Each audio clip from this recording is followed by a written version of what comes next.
So this is the adult part I've been talking about. So if you have your kids around, please let them to excuse us right now. Okay, we want to go down to the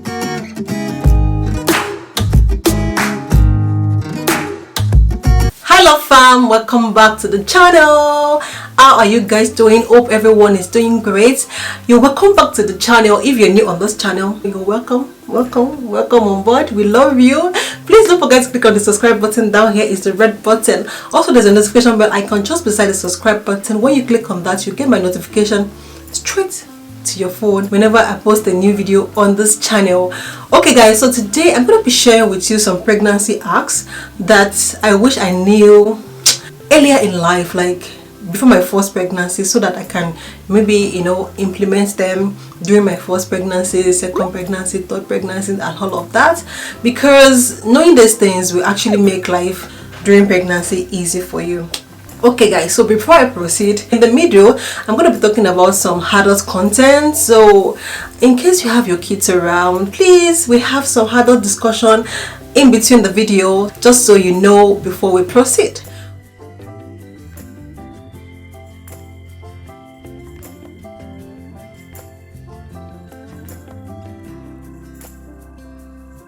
Okay guys, so the very first tip I'm going to be sharing with you today is that you are not eating for two. Especially if you're the type that you're so concerned about your weight, just know that you're not eating for two. Because with all my previous pregnancies, I used to think I have to eat for two people. I have to eat to give myself and the baby. Of course, I'm giving the baby nutrient as well, but you necessarily do not need to eat food for two people just because you're pregnant. The normal food you eat while you were not pregnant would be enough. I didn't know about it until I got pregnant this time again, and my nurse was telling me at the Nevola is like our maternity clinic. My nurse was telling me to remember that I don't have to eat for two. So when she said that, in my head I was like, I'm eating for two because I'm pregnant. She actually mentioned that to me because of my weight, and I've been on this weight loss journey. Like, I've been struggling to lose weight even before I got pregnant. So I understand the fact that my weight is more than what it should be, so which means I need to be very careful if I don't want to go overboard. Right now it's still looking good, but I need to be very careful if I don't want to go overboard. So when my nurse mentioned to me that I'm not eating for two, I started doing research to know if this is correct. Of course, I know she knows what she's saying, but I just wanted to be sure. So after doing my research, I realized, okay, I'm not eating for two. So thank God I was doing portion control before I got pregnant. So I decided to stick with my regular routine, the normal way I eat. I don't have to eat too much just because I'm pregnant. My fear was actually taken away, or let me say, I confirmed that this is true, that you don't have to eat for two. When I went for my second ultrasound, when I got there, the person that did the ultrasound for me said that now you are 21 weeks and the baby weigh exactly what the baby should weigh at 21 weeks. Just make sure you have necessary and enough nutrients in your food. That will be enough for you and your baby. So another hack I would like to share with you today is that eat in smaller portions. Okay, I've heard this before. I've known this while I was pregnant with Iris, while I was pregnant with Amira, but it wasn't easy for me to follow. I'm not going to lie. I would prefer to eat a bowl, a full big bowl of food, and then get tired, get weak. I'll just sit down there, maybe lie down there. I'll not be able to do anything. So this time, what actually changed about this pregnancy is that I have been practicing portion control before I got pregnant, which my body has actually adapted to. At the moment, I don't eat as much as I used to eat before. Like, eating just small food will make me full right now, because that is what my body has with time gotten used to. If you've not seen the video about my pregnancy announcement, please go check it out. I mentioned in that video that I was not exercising because I was trying to get pregnant, so I sticked with only portion control for my weight loss before I got pregnant. So automatically during this pregnancy, I was eating just little portion of food. I wasn't eating like the big amount of food I used to eat with all my previous pregnancies. And one thing I noticed that changed about that is that with this pregnancy, I can say that I did not experience heartburn at all, or let me just say a little bit of heartburn, maybe just a little bit. But the kind of heartburn I experienced with my previous pregnancies, it's comes with pain. I was looking for a solution to stop the heartburn. It's so irritating, it's so uncomfortable, but there was nothing I could do. There is this reflex, something that they gave me, it didn't work for me. I was looking for several ways to stop the heartburn. I couldn't stop it.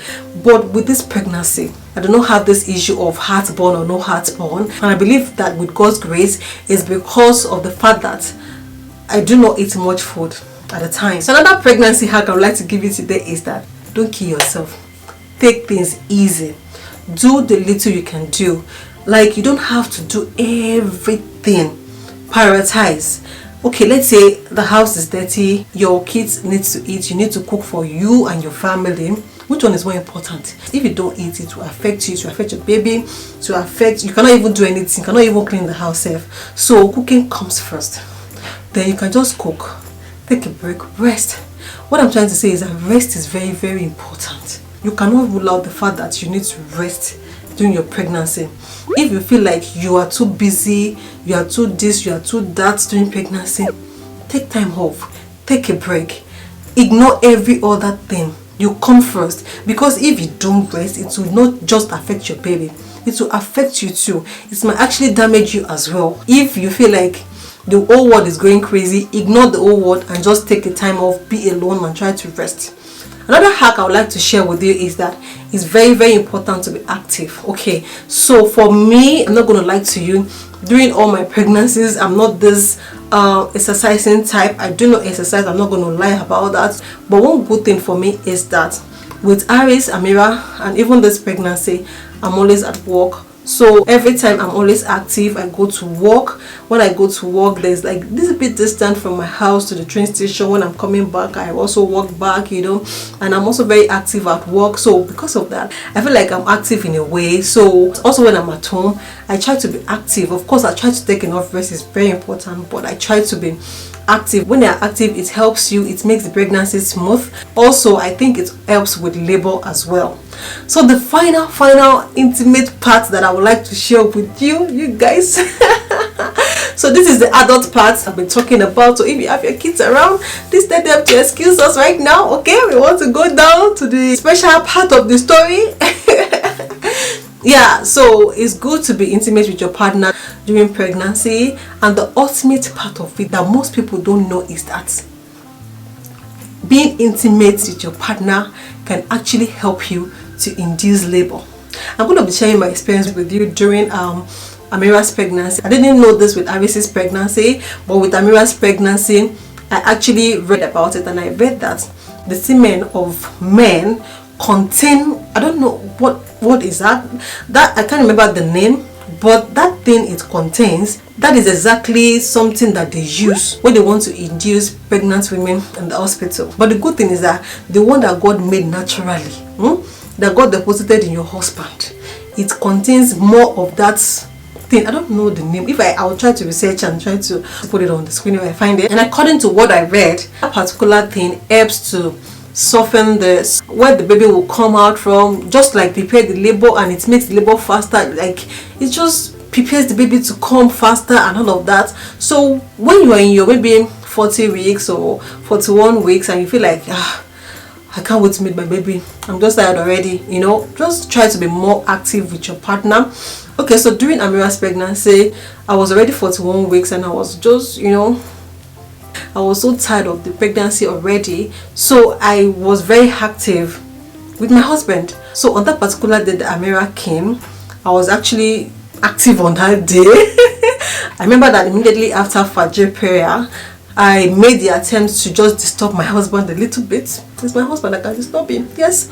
And honestly, to be very honest, what I had in my mind that morning was just that, okay, this will help to induce the labor even more, like this will make labor to start, something like that. That was what I had in mind. And to be very honest, immediately we finished that day, I started feeling this very serious headache. Immediately, very serious headache. And after maybe like 3 hours of that headache, I started feeling contraction. The contraction will come and go, come and go. So I started to call hospital, and Amira came that day. So I know everything is according to God's plan, alhamdulillah. And a part of me tells me that the activity that morning actually helped the whole process, like it make the whole process be faster, or maybe it started the labor kind of. I've read about using pineapple to induce labor. I've read about other natural method of inducing labor, but personally I'm not willing to try any of those. I'd rather stick with the one I know. I'd rather stick with the regular method I know. When the time comes, you know, when the baby is ready to come, I'll stick to that. I'll just be much more active during that time when I feel like, okay, now the baby should come now, you know. I'll just be more active. That is what I'll just do when the time comes. I won't go for any other method. So these are the 5 hacks I would like to share with you guys. I hope you guys will pick 1 or 2 things from this. Let me know what you think about this video in the comment section. You guys know I love to read your comments, and please don't forget to click on the like button. It helps me out a lot. Do well to check on these 2 videos. I'm sure you will enjoy watching these 2 videos. And please, if you're not subscribed to this channel, please click the subscribe button. Down here is the red button. Also, there's a notification bell icon just beside the subscribe button. I really appreciate you guys. I'll see you guys in my next video. Bye.